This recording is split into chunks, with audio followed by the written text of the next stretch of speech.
बीच जारी जंग की, क्योंकि 7वां दिन चल रहा है जंग का, युद्ध का 7वां दिन है इजराइल और हमास के बीच। इजराइल के तरफ से हमास पर ताबड़तोड़ हमले जारी हैं। इजराइल एयरफोर्स ने 6000 बम बरसाए हैं अब तक और हमास के 3600 ठिकाने इस दौरान तबाह कर दिए गए हैं, बर्बाद कर दिए गए हैं, जमींदोज कर दिए गए हैं।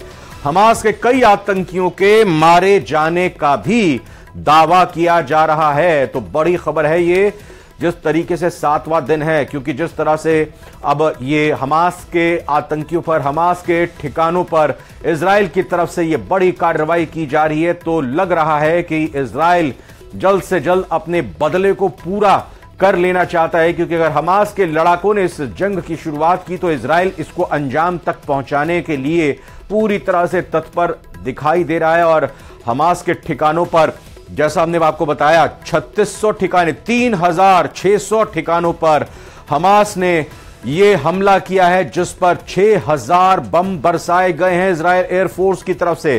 तो अंदाजा लगाइए, ताबड़तोड़ ये हमले किए गए हैं। हमास ने सपने में भी नहीं सोचा होगा कि उसकी इस कृत्य का इजराइल की तरफ से इस अंदाज से जवाब दिया जाएगा।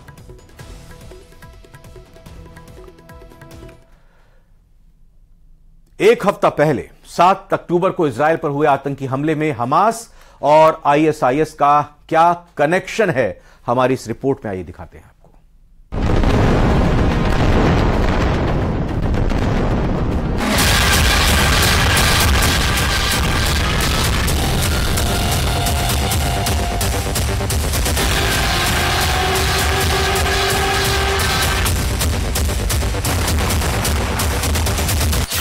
किबुत्ज हमले में आईएसआईएस और हमास थे साथ।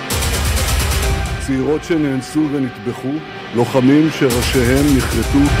हमास में शामिल बगदादी के हैवान।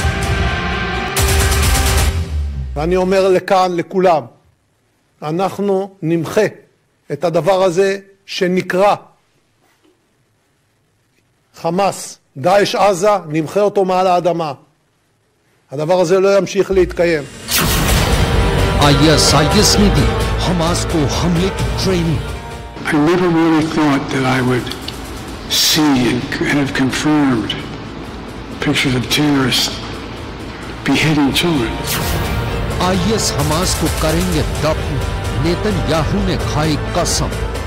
יש עת למלחמה ועת לשלום. עכשיו עת מלחמה.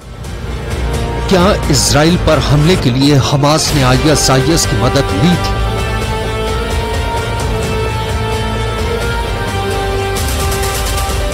क्या इजराइल पर हमले के दौरान बगदादी के हैवान हमास के आतंकियों का साथ दे रहे थे? ये सवाल इसलिए क्योंकि किबुत्ज शहर में मारे गए हमास के आतंकियों के पास से आतंकी संगठन आईएसआईएस के झंडे मिले हैं।